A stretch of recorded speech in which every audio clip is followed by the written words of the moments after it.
Ya, Assalamualaikum warahmatullahi wabarakatuh. Salam semuanya. Pada kesempatan hari ini kita diberi kesehatan dan bertemu bersama, di mana pada kesempatan hari ini kita memberikan, saya akan memberikan mata kuliah terkait sumber daya manusia, dan di sini kita saling belajar bagaimana perilaku organisasi. Saya share paparannya.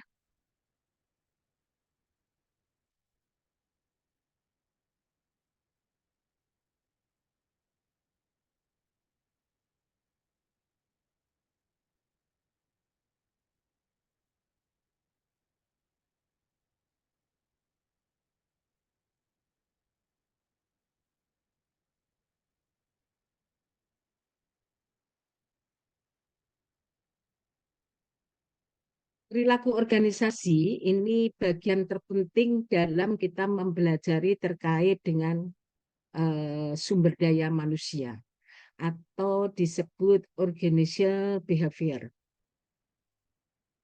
Pertama-tama kita akan mengenal dulu terkait konsep dasar perilaku, di mana kita belajar menurut Ritzer, seorang tokoh yang memberikan terkait teori bagaimana perilaku dasar ini.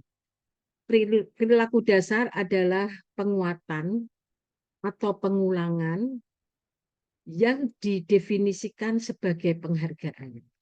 Jadi di sini bagaimana perilaku organisasi ini, ya, perilaku organisasi ini adalah suatu studi, ya, suatu studi tentang apa yang selalu atau kebiasaan yang dilakukan orang-orang dalam organisasi dan bagaimana perilaku tersebut menciptakan budaya organisasi. Jadi adalah suatu pembiasaan kalau kita melihat. Ya, jadi di dalam suatu organisasi itu, kalau itu berulang-ulang dilakukan dan itu membentuk suatu budaya, ya, suatu budaya bagaimana hal itu harus ditaati dan dilakukan dalam secara sustainable. Nah, di mana dalam teori perilaku organisasi, di sini kita akan melihat apa sih terkait dengan perilaku organisasi itu, ya.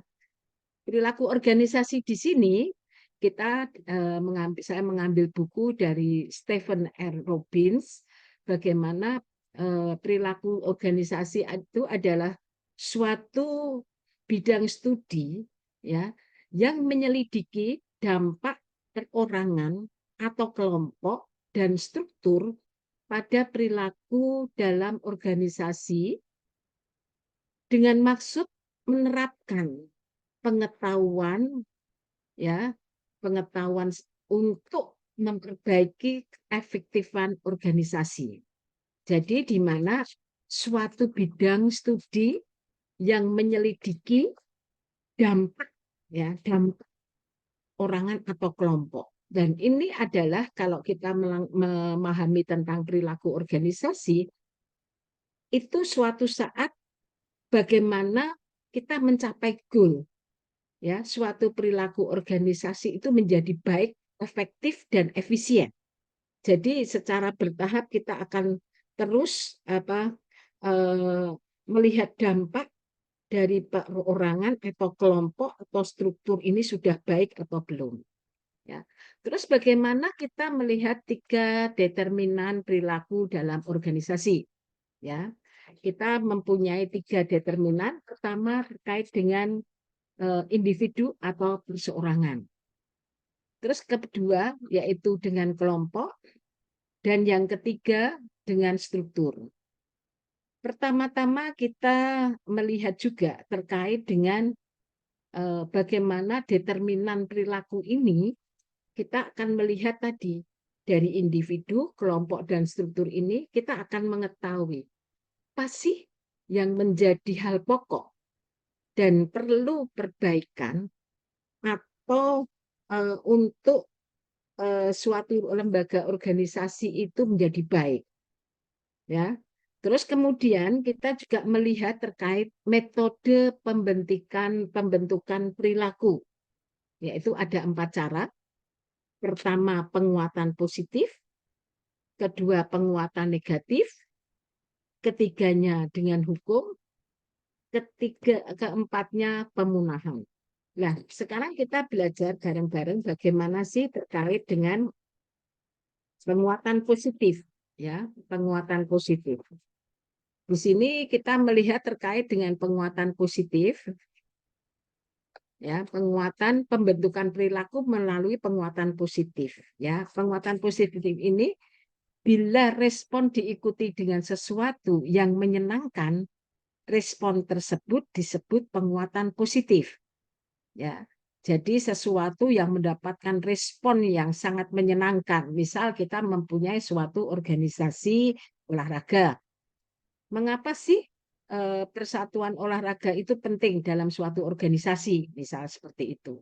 Tetapi dulu itu penilaiannya hanya itu-itu saja. Responnya olahraga itu hanya kita bergerak biasa, ya. Tapi sekarang ini bagaimana kita menggerakkan olahraga masyarakat, ya, suatu organisasi olahraga itu sekarang kita macam-macam, ya. Ya, dulu senam hanya berupa senam SKJ, misal seperti itu. Sekarang ini bagaimana setiap lagu dibuat seseorang kreativitas seni, ya, di mana orang yang melakukan itu merasa happy, merasa senang seperti itu. Dan juga bagaimana respon dari masyarakatnya itu senang, ya itu baik. Demikian juga dalam suatu organisasi. Ya, kalau organisasi itu mendapatkan respon yang baik dalam pengembangannya, ya, misal bagaimana seseorang suatu perusahaan memperhatikan karyawannya dengan baik, ya, dari tiap-tiap item dalam memenuhi kehidupannya, ya, itu juga akan direspon baik secara positif oleh anggotanya. Jadi jangan sampai ya penguatan respon perilaku, pembentukan perilaku ini hanya sekedar untuk pencitraan seperti itu. Tapi di sini benar-benar bahwa lembaga suatu organisasi ini benar-benar sangat-sangat memperhatikan kebutuhan para anggotanya. Sehingga anggotanya merasa senang. Jadi bagaimana dia mendapatkan suatu respon positif. Dan yang kedua, yaitu pembentukan perilaku melalui penguatan negatif, yaitu bila suatu respon diikuti oleh penghentian atau ditarik kembali sesuatu yang tidak menyenangkan respon tersebut, disebut penguatan negatif. Jadi kalau kita melihat apa sih ya yang membuat kita ya sesuatu, misal suatu peraturan, ya, peraturan itu dibuat untuk membentuk suatu perilaku dari suatu organisasi, ya, misal suatu perusahaan. Tapi peraturan itu tidak begitu menyenangkan. Misal dalam suatu perilaku setiap karyawan dalam suatu perusahaan itu diharuskan, ya, diharuskan untuk membuat dirinya, ya, membuat dirinya menjadi disiplin, ya, atau membuat disiplin, tapi mereka itu merasa tersiksa, misal. Padahal disiplin itu penting, tapi bagaimana kita memberikan suatu kedisiplinan, berarti di situ ada sesuatu kayak reward punishment seperti itu. Nah, bagaimana kita melihat terkait respon itu tidak ada reward and punishment, tapi perusahaan itu menekan untuk seorang karyawan sangat-sangat disiplin, itu juga mendapatkan suatu penguatan yang negatif. Sehingga pembentukan perilaku melalui penguatan negatif itu bagaimana ini harus diperbaiki. Mereka karyawan harus disiplin tapi menyenangkan. Misal ada reward and punishment dari suatu perusahaan. Ya, kalau ada reward and punishment dari suatu perusahaan dengan kedisiplinan atau mencapai target suatu perusahaan, ada reward-nya, karyawan akan menjadi senang. Nah, tapi bagaimana hal itu dihentikan? Ya, kita harus paham benar karena itu adalah sangat mendapatkan respon yang negatif dari anggotanya, gitu, seperti itu. Terus kalau kita melihat terkait yang ketiga, ya, dalam yang ketiga ini kita melihat terkait pembentukan perilaku melalui cara hukuman. Jadi bagaimana perilaku melalui cara hukuman, di sini kita mengetahui bahwa penghukuman akan mengakibatkan sesuatu kondisi yang tidak enak dalam suatu usaha untuk menyingkirkan suatu perilaku yang tidak diinginkan. Contohnya di sini menskor selama 2 hari kepada seorang karyawan merupakan suatu penghukuman.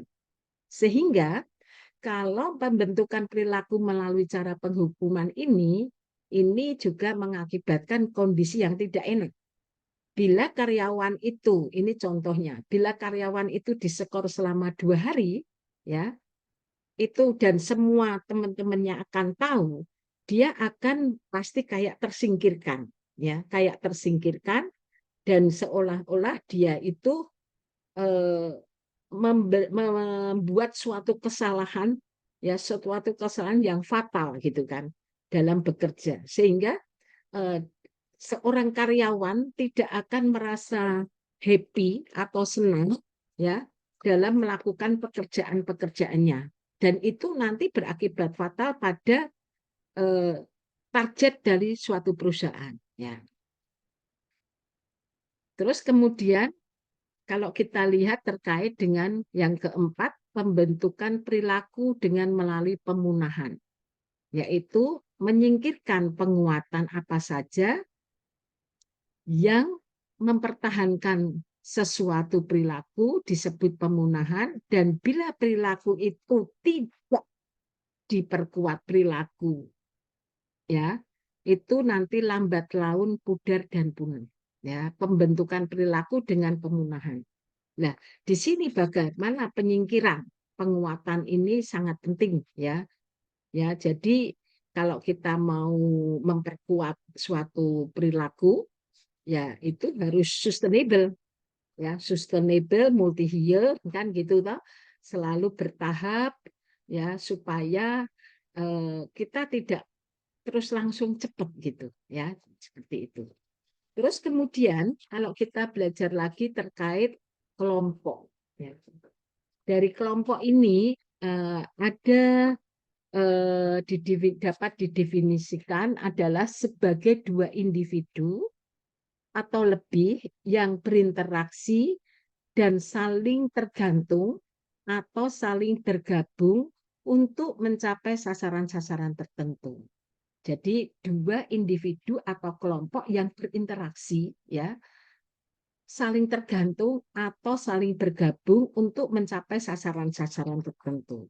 Nah, di sini bagaimana kelompok itu, ya, ini pasti mempunyai goal atau tujuan untuk mencapai apa yang dibuat seperti visi misinya, ya.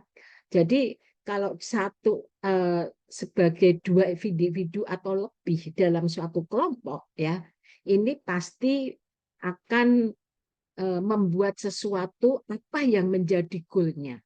Nah, ini kalau kita saling belajar di sini bagaimana pasti, ya, 2 atau lebih kelompok saling berinteraksi ini, kelompok apapun, ya, kelompok apapun ini pasti punya tujuan tertentu.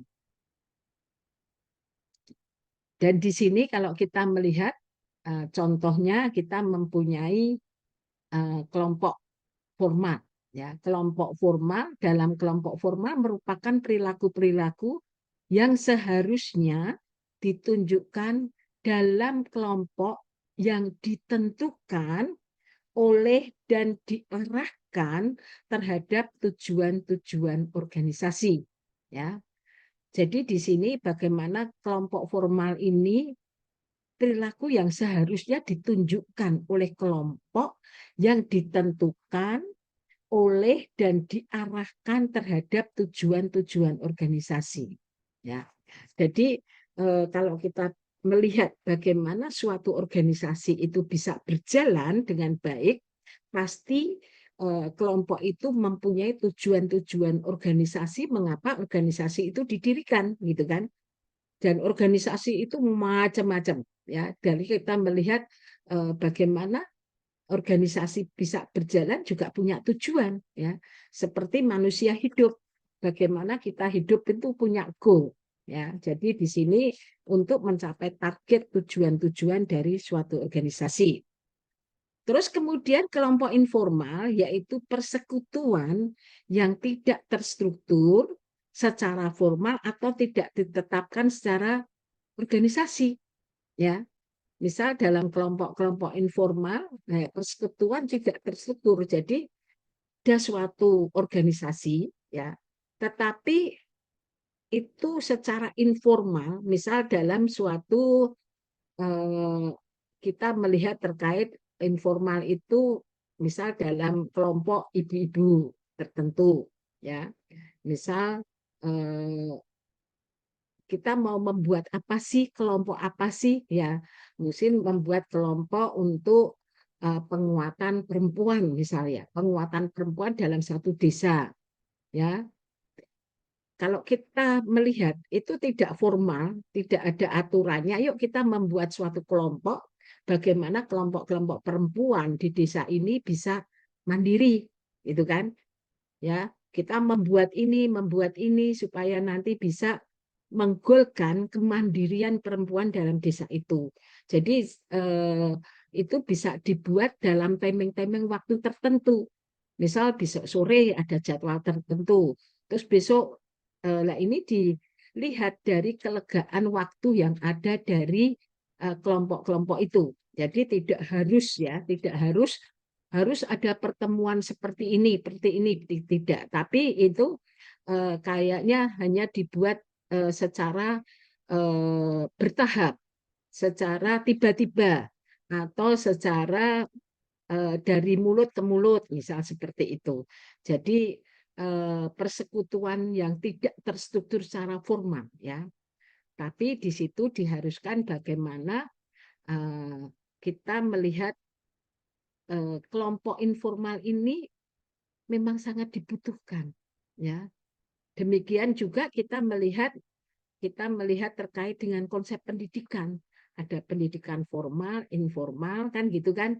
Jadi kalau kita melihat itu bagaimana kita di informal ini juga sesuatu yang bisa mengunggulkan suatu kelompok-kelompok tertentu, tapi itu tidak diharuskan, ya. Selanjutnya kita melihat terkait dengan kelompok-kelompok akan melewati suatu deretan standar 5 tahapan, ya. Jadi bagaimana kelompok-kelompok akan melewati suatu deretan standar, ya. Yaitu ada 5 tahapan. Pertama, bagaimana pembentukannya atau formingnya, terus keributannya atau stormingnya, terus kemudian yang ketiga penormaan atau normingnya, yang keempat pelaksanaan atau performing, terus kemudian yang kelima penundaan atau adjourning. Jadi kita melihat bagaimana dari tahapan-tahapan itu, ya.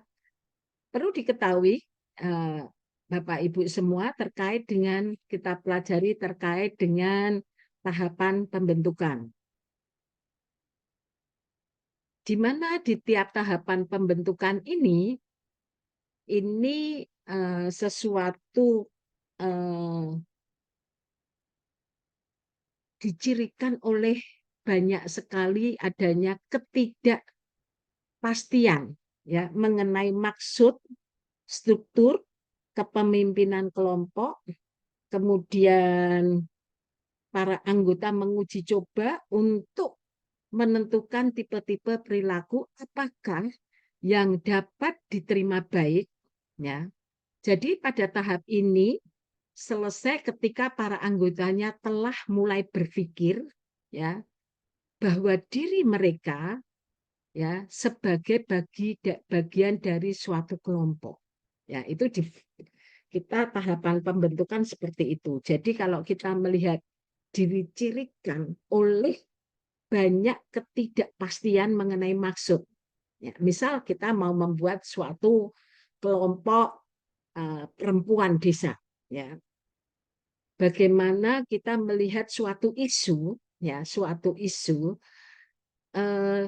banyak kaum perempuan itu belum ada kemandirian.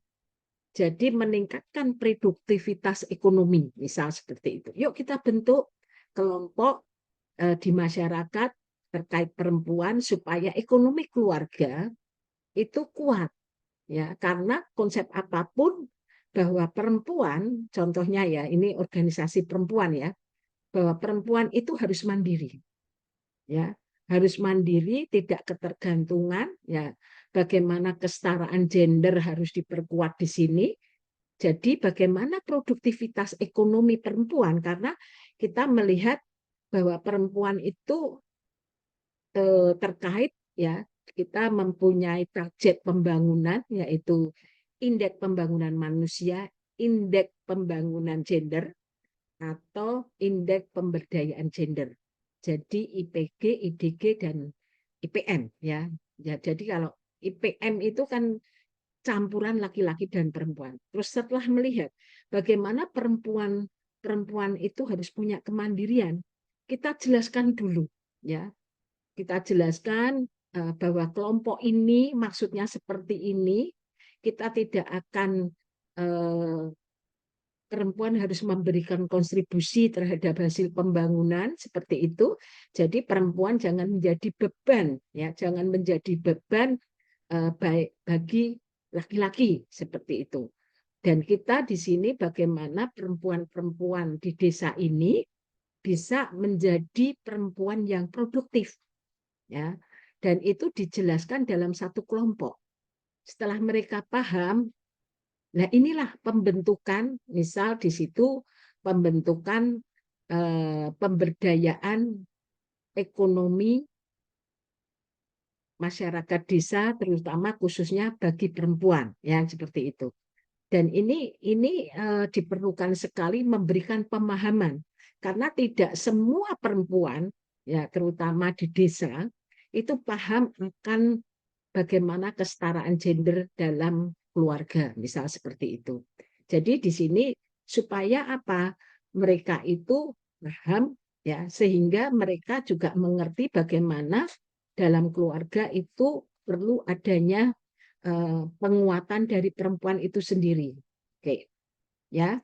Ini dalam tahap pembentukan. Kalau sudah itu mulai sadar, mulai berpikir masyarakatnya, ya, dan merupakan bagian saya seorang perempuan harus mempunyai kualitas hidup di sini, dan itu maka dengan sendirinya mereka bisa berpikir. Nah, inilah kita dalam pembentukan itu, kalau kita sebut, kita harus melakukan advokasi, sosialisasi, ya, supaya anggota itu paham. Demikian juga dalam organisasi suatu perusahaan, ya.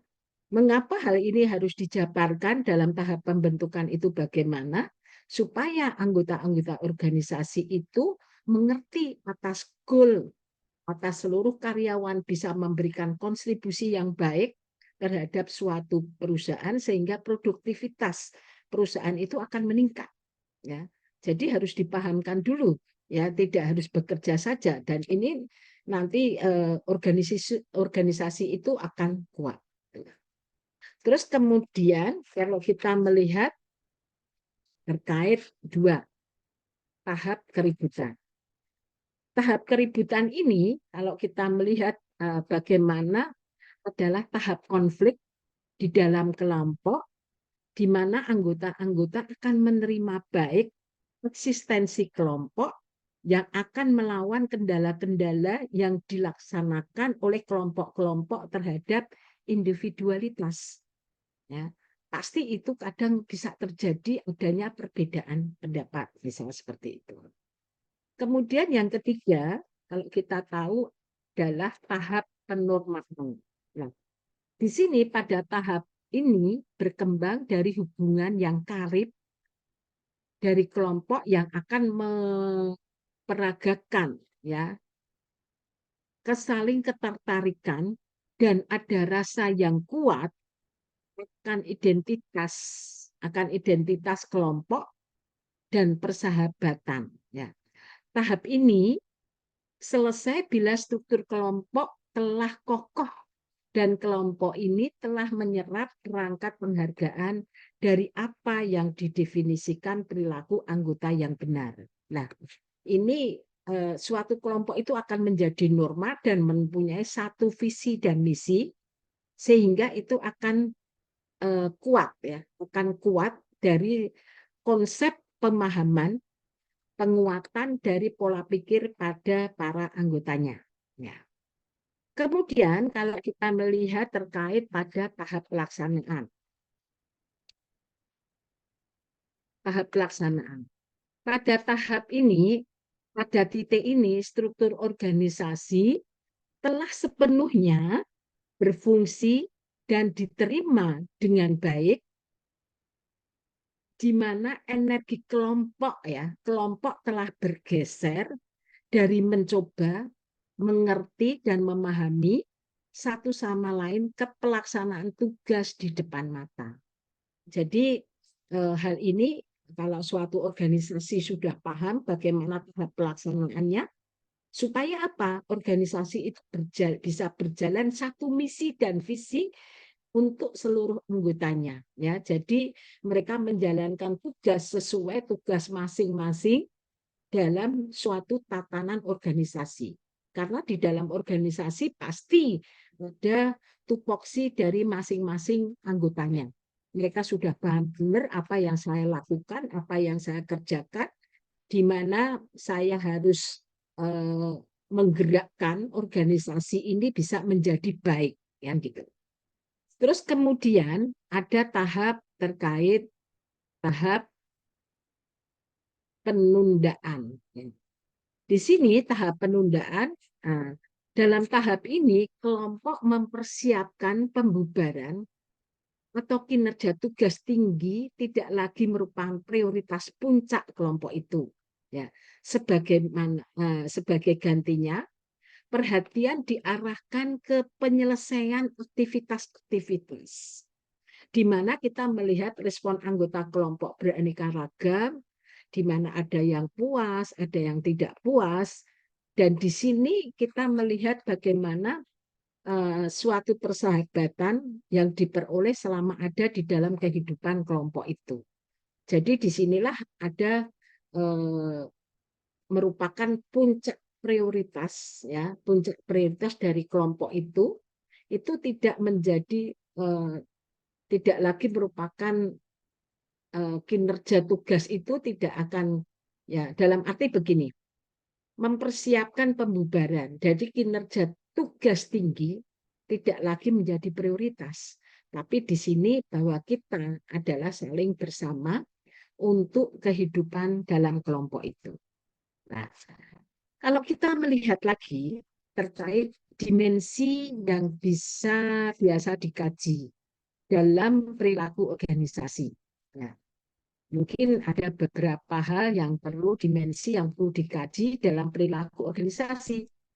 Tadi juga bagaimana individu dari masing-masing kelompoknya bagaimana, motivasinya, terus kemudian perilaku pemimpin. Nah, ini sangat penting, perilaku pemimpin atau leadership dari suatu kepemimpinan. Terus kemudian komunikasi antar pribadi, ya, antar pribadi masing-masing anggotanya. Selanjutnya ada pengaruh struktur dan proses kelompoknya, pengembangan sikap dan persepsinya, proses perubahannya, terus gimana ada konflik dalam suatu organisasi itu. Kemudian bagaimana desain pekerjaan. Ya, desain pekerjaannya itu harus benar-benar sesuai keahlian, sesuai kemampuan, ya, sesuai spesifikasi dari masing-masing anggotanya. Kemudian kita melihat juga dalam organisasi pasti ada stres kerja. Nah, di sini dimensi ini perlu dikaji supaya suatu organisasi ini bisa berjalan dengan baik, ya. Jadi suatu organisasi pasti ada evaluasinya. Apa yang harus dilakukan dari suatu organisasi itu harus dinilai secara bertahap. Bisa kita melihat suatu hasil dari suatu organisasi itu bisa dilihat secara bulanan, secara triwulan atau semester kan gitu, supaya apa, kita melihat secara sustainable keberhasilan suatu organisasi. Ya, oke. Okay. Itu mungkin bagian dari kita sedikit mempelajari terkait perilaku organisasi. Semoga dengan seperti ini kita memberikan kemanfaatan bagaimana kita dalam suatu organisasi itu sumber daya manusia ini sangat perlu sekali ya. Dalam pembelajaran sumber daya manusia kita harus bisa memberi penguatan ya atau human capital dalam diri kita masing-masing supaya seluruh anggota itu paham dan benar-benar terbentuk bahwa kita satu visi dan misi untuk menghebatkan, untuk mencapai visi dan misi dari suatu organisasi. Saya kira itu. Terima kasih semuanya. Wassalamualaikum warahmatullahi wabarakatuh.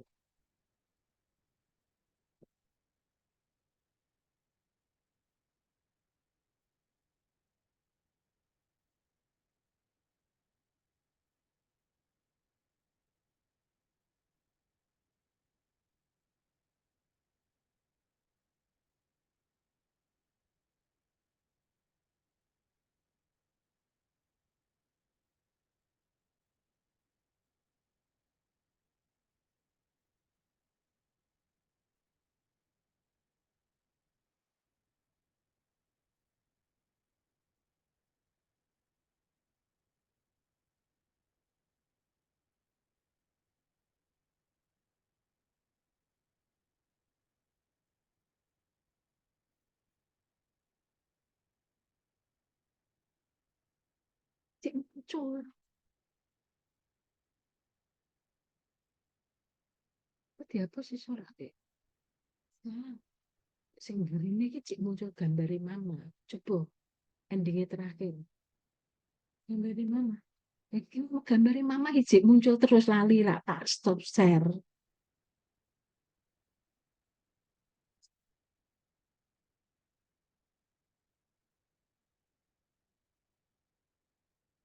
Mungkin iki ngerti karo ngono ora bar